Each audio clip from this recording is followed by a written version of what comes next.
I won't take up too much time. It's my pleasure to introduce Dan Kashian. He's been here a couple times. Was I think about 3 or 4 years ago was the keynote speaker for the graduate research symposium, right? So that was Erica's fault. It's such a great job, yeah, that we asked you to come back. So I've known Dan for many years.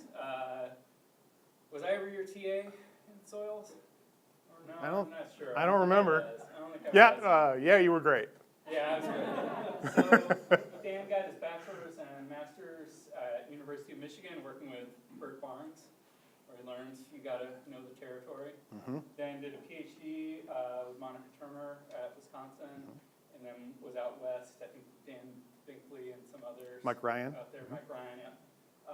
So he's done a lot of work, all kinds of forest ecology, landscape ecology, Rocky Mountain forests, Michigan forests, and then he's going to talk to us about Detroit forests today. So, yeah, we'll see how this goes. Well, it's good to be back. I'm a frequent flyer in the department, I think. What I want to talk to you about today, as David mentioned, is what's going on in southeastern Michigan, okay? And so you know, this is brand new stuff. So literally, less than a year ago, I went to a conference, saw a lot of people talking about this, kind of piqued my interest. For those of you who don't know, as David described, I'm a forest ecologist. I have study sites. I've had study sites in Yellowstone, in Colorado, in northern Michigan, in northern Minnesota, and basically places where there aren't a lot of people, right? And so there was a natural progression, right, to start to go and look at urban tree cover in the city of Detroit, where there also really aren't a lot of people in a lot of places. But it's a very different avenue of research, so this is sort of growing, and we're still in the discovery process of what's going on here. So what I want to talk about today is first, who cares about urban trees, real briefly, and then I want to make a couple of links here to urban blight, because in Detroit, in the city proper, urban blight is a huge deal. And there's a very strong connection between poverty and urban tree cover, okay? And so I wanted to try to give you an idea of what that looks like in southeastern Michigan, in the city proper as well as some of the suburbs, and then try to explain what might have caused that pattern. How did we get to where we are today? And then finally try to say something about, well, what is southeastern Michigan going to do going forward? So we can start by talking about why study tree cover in cities. And there's lots and lots of benefits. I've only listed a couple here. Some of these are applicable to Michigan and some aren't. Certainly we can say that trees filter pollutants and particulates. That is a big issue in Detroit, as it is in many of the Rust Belt cities, Cleveland, Buffalo, Toledo, on and on and on and on. And tree cover is important in places like that. It has cooling effects, okay, provide shade and moisture. This was a huge deal out west. Whenever you had a house in the city, it was a big deal to have trees around it to keep your cooling costs down in the summertime and to keep your humidity up, okay. Certainly out west, trees were important for regulating water flow and quality as well. We know for a fact everywhere trees increase property values. So I grew up in Redford, about a half mile west of the city boundary, northwest corner of the city. My father still lives there, okay, built his house in the 50s, okay? And the anecdote there is, when he built the house, this was the pre-settlement forest type where he built the house was red oak and white oak. So you have these enormous white oak trees, one about this big in the front yard, another one about this big in the backyard. Next door they have 4 red oaks, or they did. Right, next door neighbor had 4 big red oak trees, right? The one in the back, there are 2 in the backyard, 2 in the front yard. One in the backyard leaned a little bit towards the house, okay? So in that neighborhood, there was a lot of turnover. So had a long-term next door neighbor, new neighbor moved in, said, that tree's leaning towards the house, so they cut it down, okay? Sold the house, about 2 years later, property value went down $5,000, okay? Next neighbor moved in, tree in the front yard, big red oak tree in the front yard, too close to the dining room window. They weren't getting enough sun in their dining room, they cut it down. They moved out 2 years later, property value went down another $5,000. Okay? So we know for a fact, particularly big trees in cities definitely have impacts on property values. And finally, there's a whole host of human health benefits. And I'm in a biology department. Everybody's funded by NIH there. Okay? So when I talk about trees, they say, trees, huh? But when I talk about human health benefits, they say, trees, huh? So I have a whole slide of human health benefits. Okay, so forgive me. But They serve, there have been many studies that show these. These aren't just sort of free-thinking things. These are actually from research, okay? They seem to serve as natural antidepressants. They increase happiness and well-being. They increase general health and longevity, okay? Reduce stress-related health issues.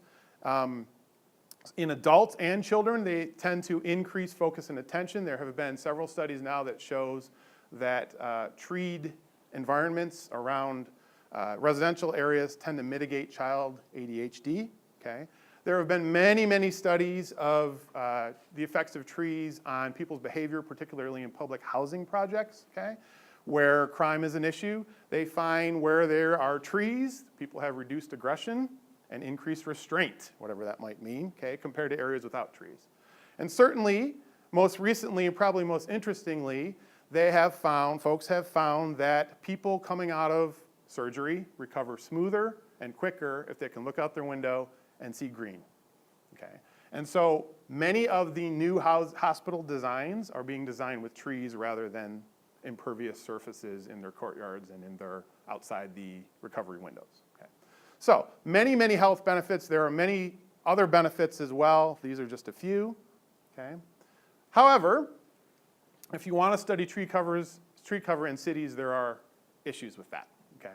Particularly in post-industrial cities like Detroit, where the population is declining and things are changing rapidly. Detroit is not the only example of this. You see this in Baltimore. You see this, as I said, in Cleveland, although they've kind of arrested that trend now.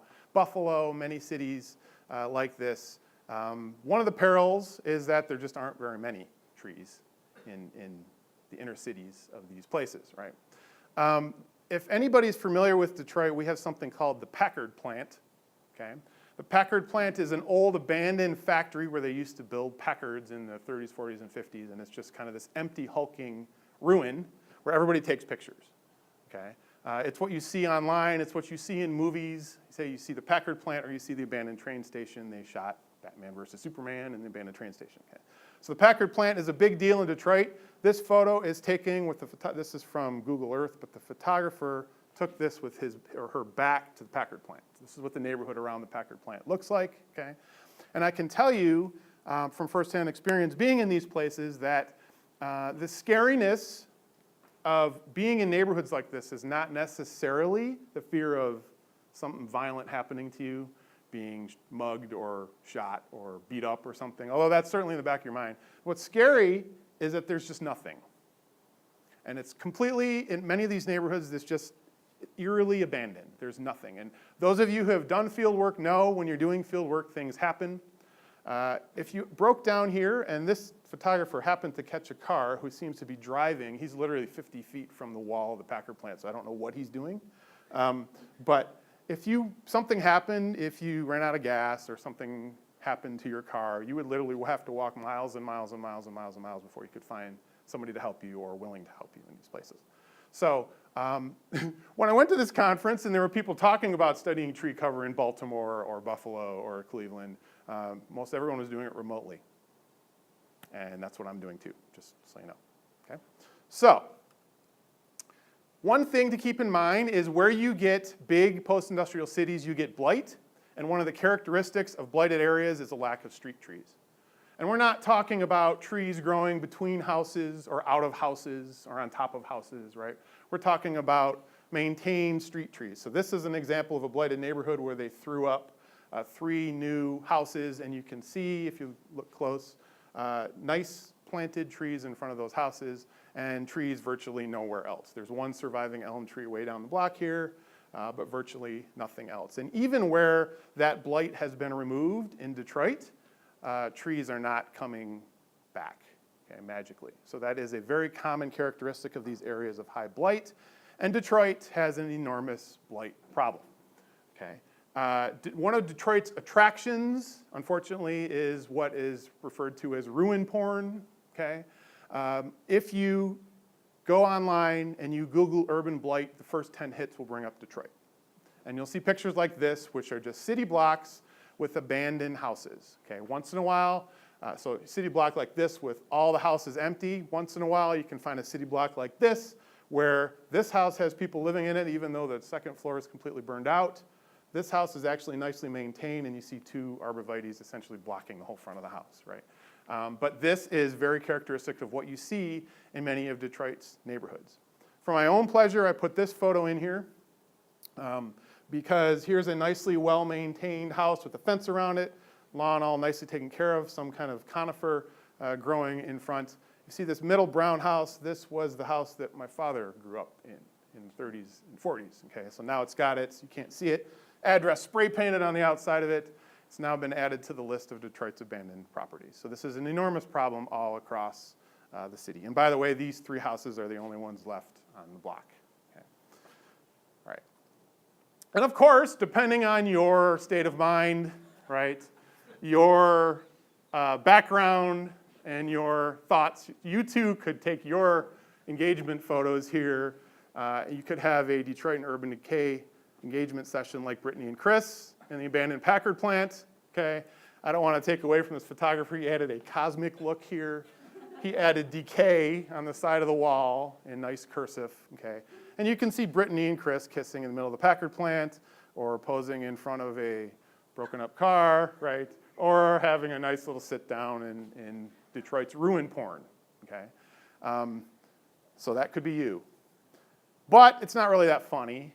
Detroit has an enormous problem. And I should back up a minute and say, if you're ever interested in the geography or social economics of Detroit, Google Data-Driven Detroit. It's a database that has maps like this all over the web. This one in particular is a map of vacant lots, percentage of empty lots and abandoned houses per census block. So these polygons are census blocks. And what this is showing you here is in the outer sort of ring of the city has relatively low, with this classification, percentage of vacant lots, meaning less than 12.5%. Now, I don't know about you, but if I lived on a city street with 10% of the houses abandoned, I would wonder why I was living on that. And that is the low point, the fewest amount of vacant properties in the city of Detroit. There are areas like here that are far, far worse. That area east of Hamtramck, this is around City Airport, 50% of the houses are abandoned minimum in this. This is probably one of the most violent and scary neighborhoods in the city right here. And you can see a huge number of abandoned houses or vacant lots in that area, okay? So this is the city's response, okay? So beginning in about 2012, they went out and started knocking down Blight, knocking down these abandoned houses. The idea is to get 22,000 of them down by 2019. Okay. Thus far, as of March 1st, they had about 13,500 demolished, with about 2,000 more on the books to be demolished. You can go online if you want and pull up this map. The blue dots are the houses and buildings that were demolished. The orange ones are the ones that are on the books. Okay. So this has been a way for Detroit to deal with its blight. But they're pretty much just knocking the buildings down, and that's really what we expect them to do. But it's not like they're knocking the buildings down, putting a nice house back up, and planting trees. That's not what's happening. They're just knocking the buildings down and creating these wide open spaces. And it can look something like this, where it's essentially a city block, or it can look something like this, where it's literally multiple city blocks and a whole lot of nothingness. And if you look in the air, this is great because there's not blighted houses everywhere. But it's not like they're going out there and putting trees back on the landscape as part of this restoration plan. Okay? So it is creating a very different type of a landscape very, very quickly. So if you haven't picked up on it yet, Detroit's kind of poor. Okay? Don't have a lot of money out there. Okay? This is another data-driven map here. This is resident income per capita. You can see much of the city is this orange color, which per capita, $12,500 to $25,000 a year per capita income, okay? That's a big part of the city, but not all of the city. There are big parts of the city that are actually lower than that. We're talking about way below poverty level, less than $12,500 per capita income. So very, very, very poor, a lot of poverty in the city of Detroit. There are a couple of hot spots of wealth, okay? One is in the Palmer Woods University District, University of Detroit up there. You can see this is an area of mansions, okay? This is where John Sally used to live, from the Pistons and Lakers, right? He lived there for a while. Cardinals and Bishops lived there. The mayor at least has a house there. I don't know if he actually lives there. Okay.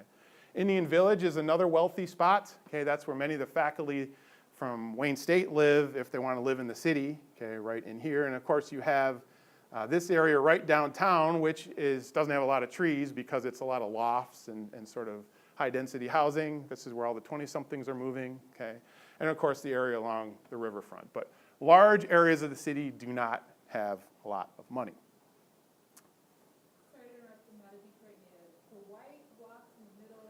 Good question. So this is Highland Park, and this is Hamtramck. They're just right in the center of the city. And so they're like separate from the city? Or like... They are different cities. Okay. Highland Park is a city owned by the state at this point. Okay. Hamtramck is a much more thriving, I wouldn't say thriving, but it's a much more functional city, yes. Thank you. Sure. Okay, so what's interesting is you can look at these towns. So this is Indian Village, okay? You can look at these, and you got to squint a little bit on this. This is another data-driven map. You can see differences in tree cover. So this parcel right here is Indian Village, right here, this bright orange or dark orange here. If you look to the east of Indian Village, it's in the poorest per capita income category. To the west is the next poorest per capita income category. So this has per capita income of about $48,000. This is down $12,000, this is $15,000, and you can see a difference in tree cover across those different neighborhoods. So there was a seminal urban forestry study by Zhu and Zhang in 2008. They looked at 210 metro areas, and what they documented was that the demand by residents for forest cover increased about 2% for every 1% increase in per capita income. So basically, these residents were seeing tree cover as a want more than a need, a luxury more than a necessity. Okay, but you can definitely see differences in tree cover just by looking at those different neighborhoods. Here's another example. This is the Palmer Woods area. I should toggle back here. This is the Palmer Woods area. This parcel right here, so this road is Woodward, the main drag in Detroit.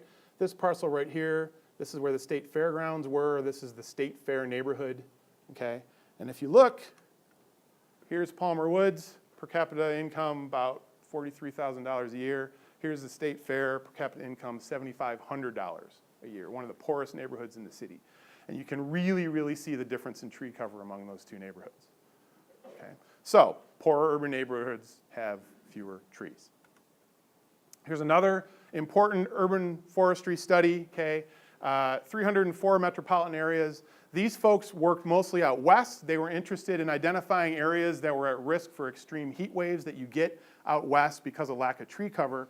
Not only did they find that poorer folks were living in these areas lacking tree cover, but they also tied race and ethnic groups into it. They found African Americans were 52% more likely to live here than were whites.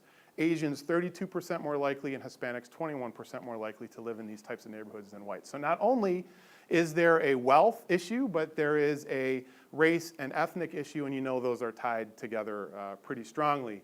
But these are very much tied to the amount of tree cover in urban areas. So what I wanted to do was try to get a handle on how tree canopy cover varied across Detroit, okay? And I believe Dave Nowak gave one of these talks just a couple of years ago in this seminar series, if I'm not mistaken. He's the guy that developed, he's Forest Service, urban forester, and he developed this program called Tree Canopy. And what Tree Canopy is a way to it was specifically designed to estimate canopy cover in urban areas. And what it does is it allows you to import a shapefile of a neighborhood, and then it will pull up Google Earth images of that neighborhood and then allow you to classify random points. So I selected, for the example here, 4 categories: treed, green non-tree, which would be grassy areas and lawns, buildings, and impervious surfaces, cement and asphalt, right? And so it'll pull up as many points as you need on these images, and then you classify them, and it gives you a really good estimate of canopy cover in these different neighborhoods. So doing that, I got this map, okay? And I'll tell you exactly where these polygons came from and why they look like they do in a minute, okay? But what I wanted to note is high tree cover, meaning greater than 35% out here in the Grosse Pointe area, okay? Up here in Birmingham area, some areas of Southfield, okay? The next highest, 25 to 35%, quite a bit up in here, also on the western side of the city, okay? So this is the Rouge Park area, Brightmoor is up in here, okay? Some spotty areas downriver as well. And then the lightest tree cover, less than 15%, a lot of it in the core area of the city. Some of this is because it's industrial. Some of it is actually just low tree cover in residential areas. Again, this is the area east of the airport that I pointed out earlier. I think the point here is to show you that this is a very heterogeneous landscape in terms of tree canopy cover. It's not a nice uniform thing across the entire city. It varies quite a bit from place to place and from neighborhood to neighborhood, which are what these polygons represent. To give you a better idea of that, I can show the area that these cover. Roughly 75% of this map is between 15 and 35% canopy cover. Dave Nowak says most American cities are around 30% on average. So this falls in there, or a little on the low end, but it is in there. Only about 8% of the area has high tree canopy cover, meaning greater than 35%. 19% has very low canopy cover. Okay? You can do some fancy spatial statistics in GIS, which says that similar cover classes tend to be clustered together. They're not scattered randomly across this map. High values of tree cover are clustered with high values, and low values are clustered with low values on this map. Okay? So that's the pattern. The second part of the pattern was why, or second part of the question, or second question was why? Where did this pattern come from and what explains it? So I sat down and tried to think of the biggest factors I could think of, and there are multiple, many factors out there that probably explain this variation in tree cover, but I thought of three that I thought were the biggest for now, okay? And one of them is redlining, I think. And so for those of you who don't know what redlining is, the most negative definition that you might find online is the practice of denying services to residents of certain areas based on the racial or ethnic composition of those areas. That is a negative definition. It's also a pretty accurate definition. But what it really is, precisely, is a program supported by the federal government during the Great Depression, between about 1935 and 1940. This was part of President Roosevelt's New Deal program, okay? And it was done by something called the Homeowners Loan Corporation. What the Homeowners Loan Corporation was, think banks.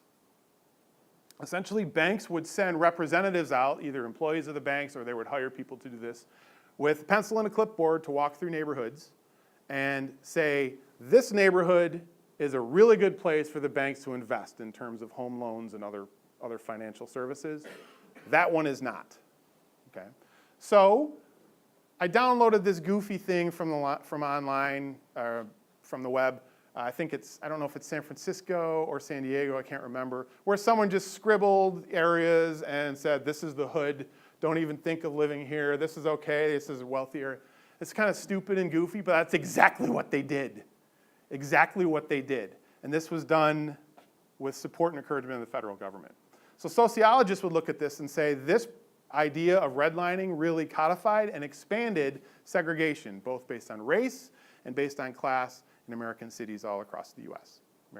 Cities all across the US.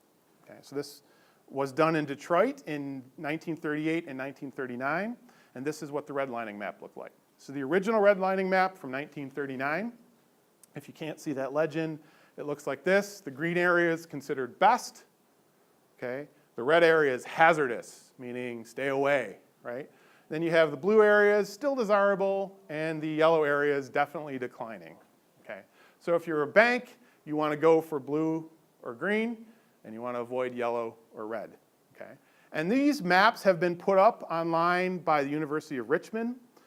They exist for many major American cities. In Michigan, there are maps for Saginaw and Flint and Muskegon and Battle Creek and Kalamazoo. I don't think there's one for Lansing yet.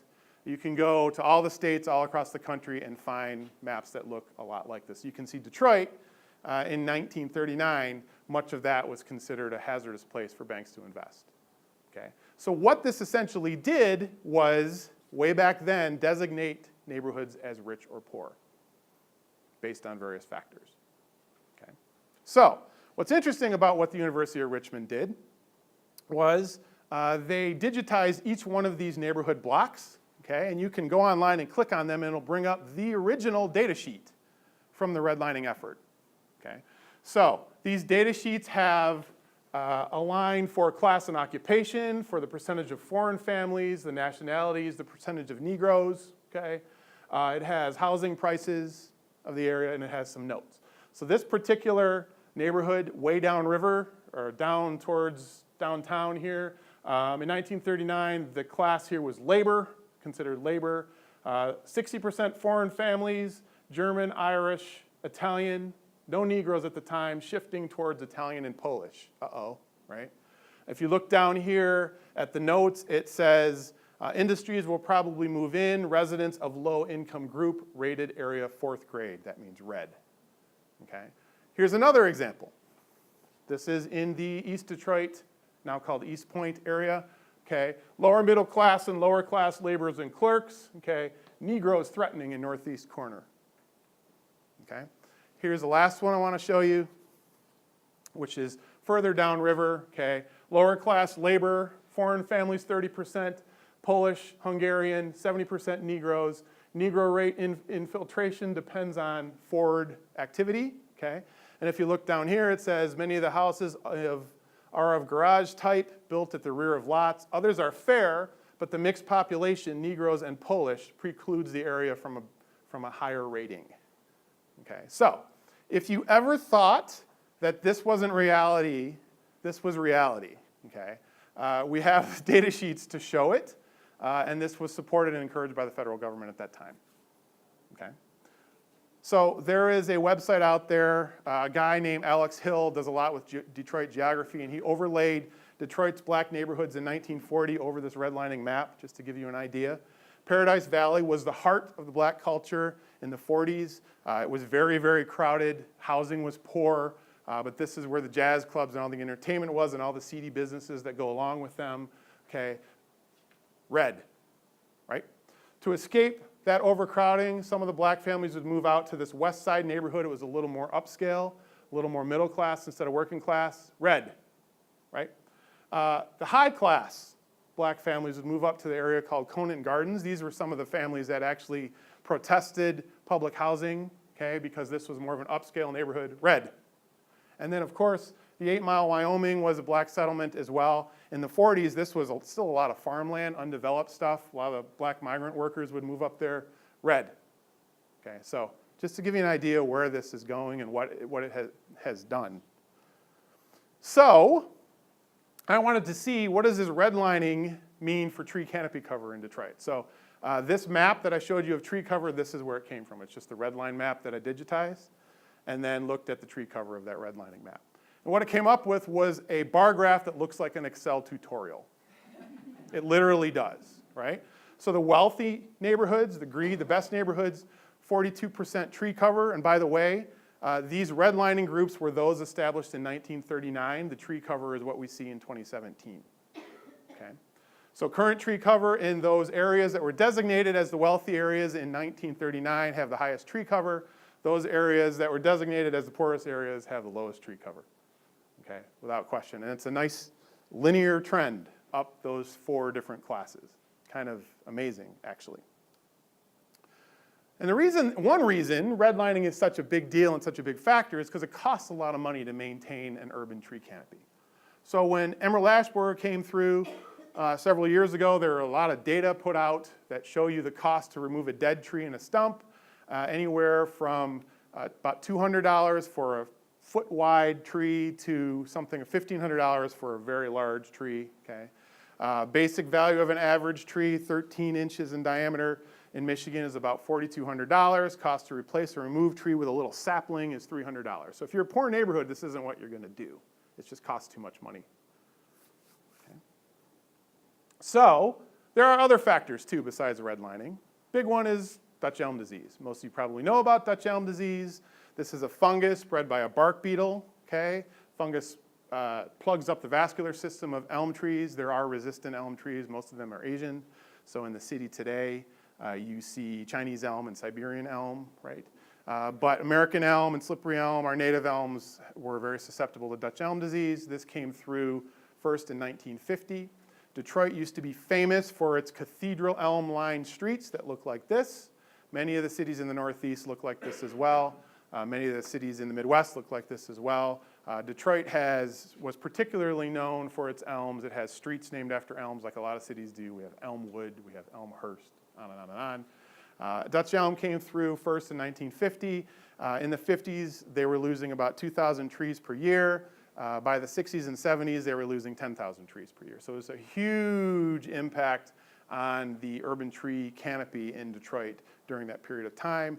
There were a lot of ways that folks tried to prevent tree death. The most interesting one was spraying DDT off the back of trucks, trying to kill the bark beetles, and it had very little effect. So this is a relatively famous photo sequence from the Forest Service showing a tree-lined street in the early 70s, lined with elms, and then the same street in the mid-80s. Okay, so in many instances, particularly in the poorer neighborhoods, as you'll see, these trees simply weren't replanted when they died off. So to look at this in particular, I found some data online that allowed me to reconstruct this map in 1964, which is as early as I could get. And then Tree Canopy allows you to do the same analysis with historical photos that are available in Google Earth. So I did the same analysis in the year 2000 and looked at the change between 64 and 2000 to get a handle on what Dutch elm disease did here. And so this bar graph here is showing you percent tree cover in 1964. Okay, again, highest in the wealthy neighborhoods, lowest in the poorest neighborhoods. Those two middle neighborhoods, this one considered more wealthy than this one, weren't quite different from each other. They're quite similar, okay? But if we look at the year 2000 and the change, we start to see a different effect, okay? So what we find is the wealthy neighborhoods lost trees on average about 3 or 2%, whereas the poorer neighborhoods lost 22% of their canopy cover. So all of these neighborhoods suffered losses of trees, but the poorer neighborhoods saw it worse, okay? And it's not completely clear-cut that this is from Dutch elm disease, but I'll explain that in a minute. The third potential factor was emerald ash borer, which again, you guys are all familiar with. This was introduced to North America in Detroit in the 90s, in the Detroit area in the 90s. Millions of trees lost. Most of the loss occurred between about 2004 and 2007 or 8, okay? We still have EAB around. It's kind of tapered off now and moved to other cities, right? Again, preventative maintenance didn't do much. In many instances in Detroit and in the suburbs, the elms, after Dutch elm disease went through and the trees were replanted, they replanted with ash. And then EAB came through. So I would say for now, Detroit is probably one of the hardest hit cities by these really destructive pathogens and insects of any of the American cities. There's certainly others now too. Toledo's been hit pretty hard, obviously. And as EAB spreads out to these areas that were also hit by Dutch elm, they'll be able to say the same thing. But for now, Detroit is, I think, near the top of that list. So to look at the differences here, I just compared the 2000 map to the 2000 data to the 2017 data. That encompasses the main effect of emerald ash borer. And I saw a lot smaller effect on tree canopy cover than I was expecting, but the larger effect was in the wealthy neighborhoods. So upwards of 10% loss of tree canopy cover in the wealthy neighborhoods compared to about 5% in the poorer neighborhoods, okay? So if we put all of this together, I think this is what's going on. So this line graph is showing you all 3 periods, okay? If you look at the wealthy neighborhoods, what you see is basically very little change between 1964 and 2000, and then a drop in tree canopy cover. In the poorer neighborhoods, you see a decrease between 1964 and 2000, and then a flattening off as EAB came through. And I think what's going on here is the wealthy neighborhoods were replanting trees as the elms died. So between 1964 and 2000, in effect, you see very little change. We don't have any data in between. Okay? But for 1964 to 2000, because they were replanting their tree canopy cover didn't change all that much. However, that also presumably included a lot of ash, because once EAB came through, you see a drop in canopy cover.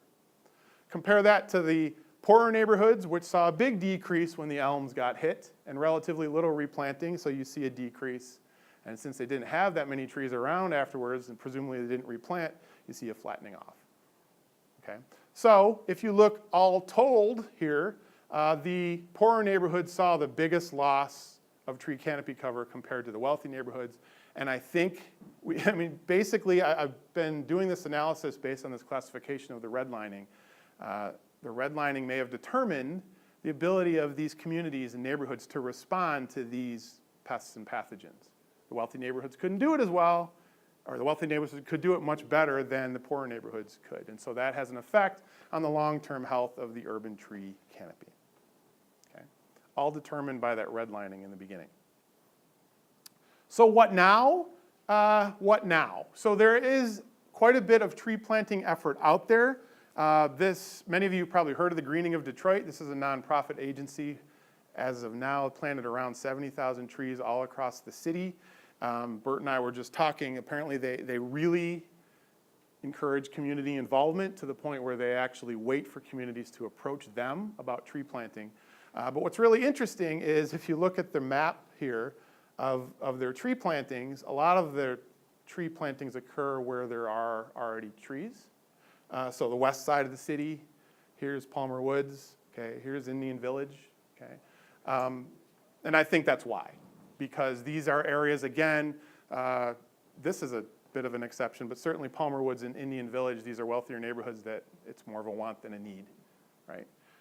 Out here is a little bit perplexing to me. I'm not exactly sure what's going on, but in either case, I don't think, as much as I admire the Greening of Detroit and what they're doing, I don't know that they're going to completely be able to solve this problem if we're really concerned about having an urban tree canopy. Another interesting effort that you may have heard of is called the Hance Woodlands. This was a very wealthy man who bought up a bunch of property right off of the western tip of Belle Isle in the city, down near the river. He bought 1,500 vacant lots, knocked down all the buildings, and is trying to establish a 1 square mile urban tree farm, which would be the biggest in the country, okay? As there are with many tree plantings, it has met some resistance from locals, okay? But this is a very interesting first crack. They're moving through this slowly, but as Bert and I were talking about, a lot of people out there to plant. What happens afterwards is a little less clear, okay, in terms of maintenance of those trees. But it's another really interesting effort to get trees back on the ground. Detroit put out its strategic plan in 2012, and I gotta say that there is quite a bit of acknowledgement of the need for trees back on this landscape. So they have proposed community open spaces, ecological landscapes, blue and green infrastructure all across this landscape. You can find in the strategic plan an actual map of where they're gonna put this stuff. I don't know how true it is or how spatially explicit this actually will be, but it's very, very interesting, the thought process that's going in.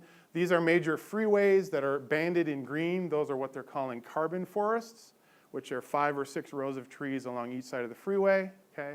Those of us who work on carbon kind of snicker at that a little bit, but at least it's a nod to the idea that trees are good at sucking up CO2 from the atmosphere, okay? We have these industrial areas that are buffered by trees, essentially for the same, or presumably for the same reason, to try to mitigate carbon, fossil fuels being spit into the atmosphere. Some of these other areas are even more interesting. These multicolored areas are called innovation productive, which are farms and orchards, right? Some of these green areas here, these are called innovation ecologia, which are phytoremediation areas, okay? Some of these blue areas are their blue infrastructure, these dots and some of these lines, and these are artificial lakes and ponds that are somehow supposed to help with water quality. So I think that the thing to take out of this is that the planning, as idealistic as it may be, has certainly acknowledged the need for urban tree cover across the city. And I should say the suburbs have implemented this, have been doing this for several decades already, and it's nice to see the city putting it in their plans as well. So, what can we conclude from all of this? Basically, the Detroit area has been hammered by destructive, invasive insects and pathogens, okay? There are other cities too. As I said, I think Detroit's sort of probably right now one of the hardest hits. But the way communities can respond to those changes has been determined, I think, from redlining. Determined by that federal program way back in 1939, at least to some extent. okay? And when these communities are trying to do something, if they're trying to do something about their urban tree canopy in the future, restoring it, or whatever they're trying to do, I think that they need to be mindful of those long-term trends. History is the best teacher. Certainly, those trends are going to have a big impact on these future plans as well. Okay, so we've moved from the city of Detroit from something like this in 1940 to something like this today. And understanding why is critically important. And with that, I'm happy to take any questions.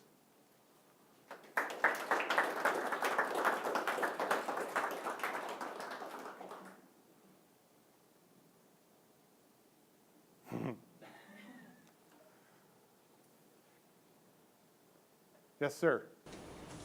So do you have any, is there any aerial photography to look at tree cover prior to redlining? Maybe.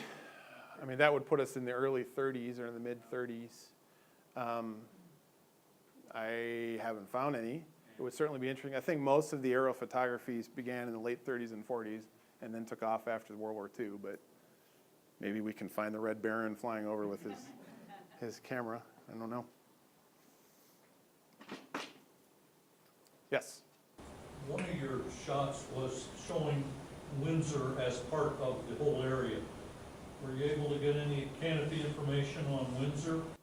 I didn't. I didn't try, but just from being on the ground, it seems like it would be far higher. But I don't have the data to show that. Just that's my experience, is when you cross the bridge, it seems like a huge difference. Greatly different. Yes. And it's not even just trees, it's green space in general, yeah. Yeah.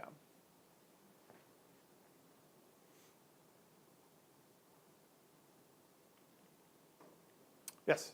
So it sounds like you need to move forward to try to define a kind of mechanism by which you, or, really a mechanistic model of how redlining causes loss of trees. Now, you presented some things that has to do with the cost of removal of dead trees. Yes. Clearly, it's more than that, right? Yes. That would also include lack of investments in local businesses. Absolutely. In neighborhoods and things like that. Absolutely. So right now, it's just a correlation. I think my thought, see how fast I can do this. My first thought is when I first started studying this redline map is the very first thing to do is to go back into these now and look at the per capita income of these areas, each one of these areas that were redlined one way or the other back then. Because I know for a fact that some areas out here, okay, Farmington Hills, I don't know that this is a particularly poor neighborhood. In fact, I know it's not. It's not wealthy per se, but I think it would be important to connect current economic status, for example, to each one of these redlining districts. But yeah, as I said, we're in the very early stages and it's just a correlation now more than anything else. There's a lot of other factors to connect those two dots. I mean, I think you have to, in order to make the assertion that there's a fact of redlining, historical effect, you really have to document the process. I think you're right. Yes, it should. No, it can't be anecdotal, but that correlation, I mean, I look at that and say, my God. But you're right. To publish this, yeah. I mean, yeah, I agree with you, but, some of you're using per capita income levels in Detroit, right? Well, that was just the map to show. That actually doesn't figure in. The national average per capita is pretty low. It's like 26K. Mm-hmm. Those neighborhoods many of them were above that, in fact, Right. close to that. So I think you might confuse, often the number is household median income. Sure. Then those neighborhoods look really poor. Yeah. You're reporting per capita. Well, I'm not reporting this. This map was actually not. I didn't use. Where is it? This map I actually didn't use at all in that analysis. All it is a simple using those red line polygons and correlating them to tree cover. There's not even income. That's what I'm saying. We got to get to that. That income step needs to be added in the first place. And be very clear about the difference between per capita and household. Sure. Right? Yes. Just comment, and you could have different phenomena going on too, especially as we move up in the suburbs. A lot of the tree loss there can be development, through just getting trees taken out Good point. as things continue to develop. The other thing in terms of maybe some of the mechanisms as far as the lower versus higher income is too that preserving trees costs a lot of money. So in the sense of if there is any kind of construction going on, if you have more money, then you're maybe more likely to try to make an effort to keep the trees, Okay. which is costly, Yes. versus in a poor neighborhood, just take them down. It's not necessarily that you're getting more trees, but you're doing a better job of hanging on to the trees you got because of the cost of Yes, good point. maintaining them during construction especially. So have you been, as you've been researching this, have you seen cities that sort of don't show this kind of trend that Detroit might be able to learn from in terms of how they manage their urban forests differently? Or is this pretty common? Well, I haven't seen in the I haven't seen folks try to tie this back to redlining. My suspicion is it would be a common phenomenon, but I don't know that for sure. You know, in talking, the reason I did this in the first place is because I was sitting around with a bunch of people that work on urban tree cover and said, I bet you could tie that to redlining, and so that's what I did. So I'm, I'm betting that, you know, they found a similar phenomenon, and so Matt Baker was one in Baltimore. There's Bob Fahey in Chicago. There were folks all over these major cities that were suggesting that would probably show up, and as it did. So I don't know, I guess is the answer, but I would suspect it's a similar trend. It does seem, it's really interesting. It does seem like a great area for collaboration with public health folks and you know, really linking all those mechanisms together. Yeah. Yes? That's good. So the Brookings Institution has looked at this problem in Detroit for a long time, and their big conclusion about many of the problems that Detroit now faces has to do with not these historical kind of partitioning things, but decentralization, the whole process of decentralization, which also occurred a little bit later, but was occurring in intensity along the time period you measured. Mm-hmm. And so the decentralization brought a lot of wealth, jobs, opportunity, and all kinds of things out to the suburbs. Mm-hmm. And that's where they're gravitating towards, the kind of mechanism for the decline in Detroit, creation of brownfields, the lack of Sure. residents, maintaining residential properties, all kinds of things like that. And I wonder if you've been, you know, connecting with them. I have not, but it's certainly a good idea. I was telling the grad students, when you have brand new research, you want to sit up here with a pen and paper and write down all the ideas that everybody's giving you. So that's certainly one. Erica. I don't know if that means, as you have talked to people today, but Christine Carmichael just finished a PhD here. Has that name come up with you? No? Okay, so she worked with Greening of Detroit and was, I think, somewhat funded. Maybe I could be totally wrong there, but I know she worked within Greening of Detroit and looked at, used like interviews and looked at like power dynamics between why, Is this who we were talking about? Yeah. Okay. granted and some are not, there you go. So that would, and she, I don't know if she worked, I know she knows how to do GIS, and I don't remember if that was incorporated into her dissertation at all, but this would be fascinating to see the mixture of like her qualitative, talking with people, what are the dynamics of tree planting and maintenance, and the redlining. Yeah. Agreed. She, I think, is at the University of Vermont now, and I don't know if she's got anything out, but it would be fascinating to see that together. Remind me to write that name down. I can, yes, I can do that. Or send it to me. I will.